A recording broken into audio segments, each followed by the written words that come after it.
All right, what is going on, guys? Young 46. In my last video I put out, I was playing using a new putting method. And in this video, I'm going to talk about that putting method.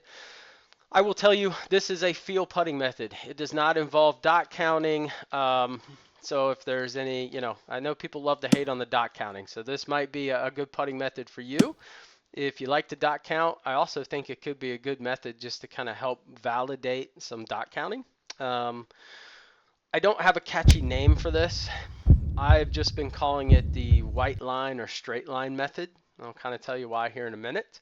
Um, it is still very new to me, so I don't completely understand the whys and the hows of it. So bear with me if maybe things seem confusing, right? I was just literally messing around on a putting green and happened to notice that I had this putt and it was like a perfectly straight line. It was a perfectly straight line. It just happened to dawn on me. I'm like, yeah, that's kind of weird that the line's perfectly straight. Um, so you can see here there is a little bit of bend. Ideally, you want it to be perfectly straight, but for the sake of time, like it doesn't make a massive difference if it's a little off like this. But we want to pull it past the hole because we want to be able to see all of it. So I always go long. Um, you can go in both views. So you can find the straight line here, or you can find the straight line in this view. I go this view because whatever view you start in, you need to stay in. And there's some things we have to do once we get to this point where we might have to have it or three-quarter it, quarter it, whatever it is. So it's easier to make those adjustments in this view, in my opinion. Um, so, and like I said, no dot counting.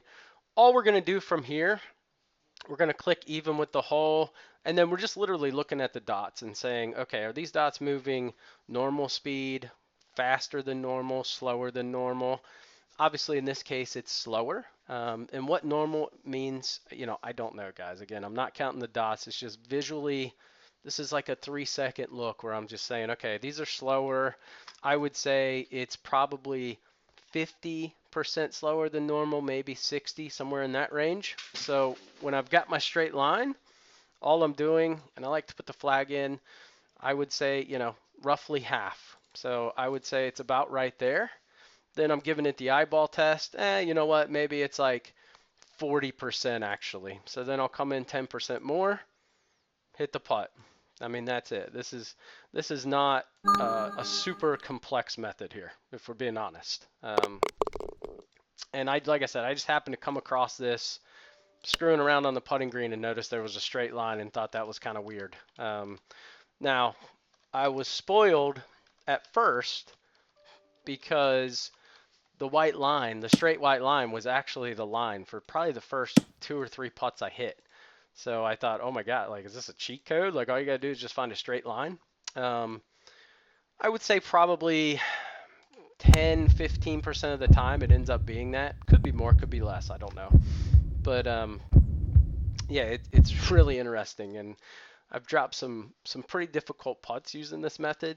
Now that's not to say it's great, right? I mean I'm still learning myself as a dot counter. Field putting from 8 feet and out feels real weird to me as a dot counter. So judging, quickly looking at dot speeds and saying, okay, is this normal speed or not? A little bit of a struggle for me. I would say these are average here, faster here. So maybe like 125% would be kind of roughly in my head what I would do. Now, in terms of how to find this line quicker, if you're familiar with JC Sneed, which I'm not going to go in depth. So if you're not sure what that is, maybe pause the video, YouTube, Young46 JC Sneed. That kind of gives you a rough idea of where the straight line is actually. Now, it's not always right, but kind of gives you a ballpark of where to look. That way you're not just, dragging. So that's kind of where I start with it first. We can see it's just a hair off there, a little bit of bend there, but like I said, that's fine. A little bit is fine. So we've got kind of 100%. Like I said, I would say this is close to 100%, if not maybe 25% more, right? So there's like half there. So I know I need to go about, 2 cups out or so. So 2 cups out and hit the putt.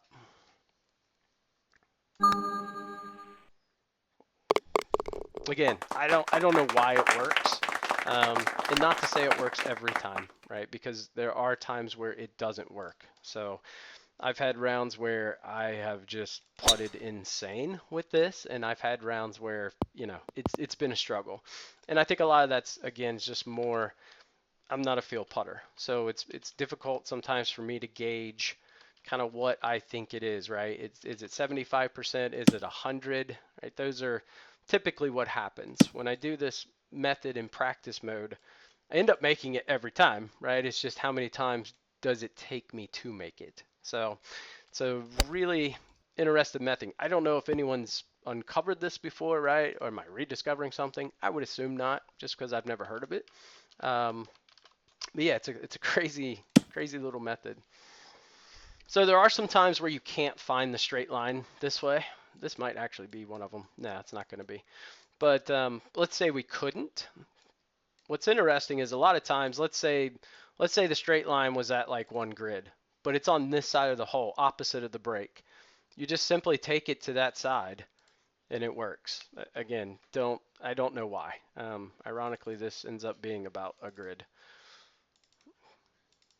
So these kind of long putts over 20 some feet, I've struggled with, right? There's probably some type of modification needed there. Again, I don't know. I mean, I haven't played a ton of rounds using this method, but it's interesting. It's very intriguing.